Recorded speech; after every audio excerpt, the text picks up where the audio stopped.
Hi, so today I want to show you a healthy recipe that I make for my family all the time. It's super simple, it's high in protein, it's low in carbohydrates, and it's bariatric friendly. This is a recipe for chicken meatballs and zucchini noodles. So let's get started.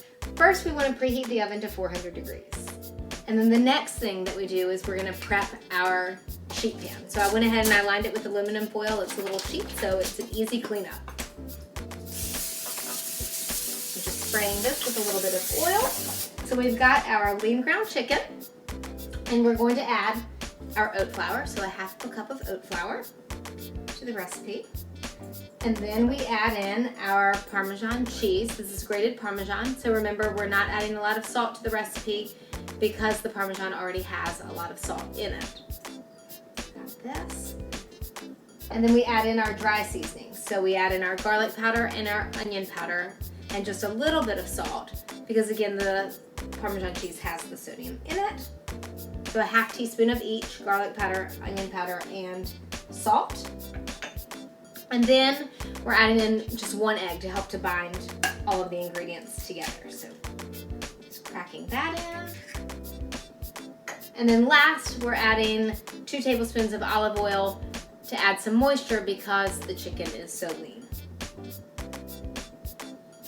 So once you have all of that in the bowl, then you just mix it all together. So you can use a spatula or something like that, but you're gonna get your hands in it anyway because you're rolling out the meatballs, so might as well. Okay.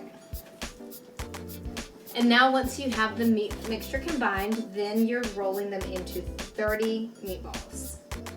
So they should be around a tablespoon in size. I usually do 5 meatballs per roll so that I can count them easily. So, and you're all set. We're gonna put them in the oven for 25 to 30 minutes.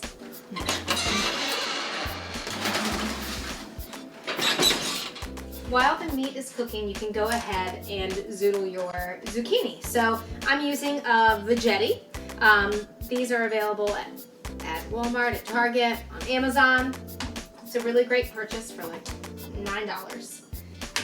And they actually spiralize veggies. So super simple. You cut off the end of the zucchini that's already been cleaned and you twist.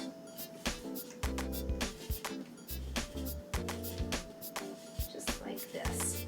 And if you don't have one of these, or a version of this, maybe not a veggetti, you can always use a veggie peeler and create ribbons of zucchini. After you're done spiralizing your zucchini, then you heat up a pan. So I'm gonna grab one of these, and we're gonna add 2 teaspoons of olive oil. So I've already got this right here. I'm gonna put this in the pan. While that's heating, you can go ahead and add 2 cloves of minced garlic. So I went ahead and measured that out. I'm gonna add this in. We're just gonna wait for that oil to heat up. So the key here is just to put it on the heat for only a couple of minutes because you don't want the garlic to burn. After a couple of minutes pass and the garlic starts to brown a little bit but not burn, then you can add in the zucchini. Here we go. Adding the zucchini. And then you can stir it around. And when it comes to zucchini noodles, you don't want to overcook it, so you're going to pull it off and feel like it's not cooked enough, but it actually is, because you don't want mushy noodles. Okay. Once it's done, then we're going to go ahead and plate the noodles. So we're going to go ahead and put them in our bowl. Okay. And the meatballs are done. Now we're going to let the meatballs cool off for about 10 minutes, and then you can easily pull them off of the baking sheet and add them to your zoodles. And now that our chicken meatballs are done, we top our zoodles with the chicken meatballs.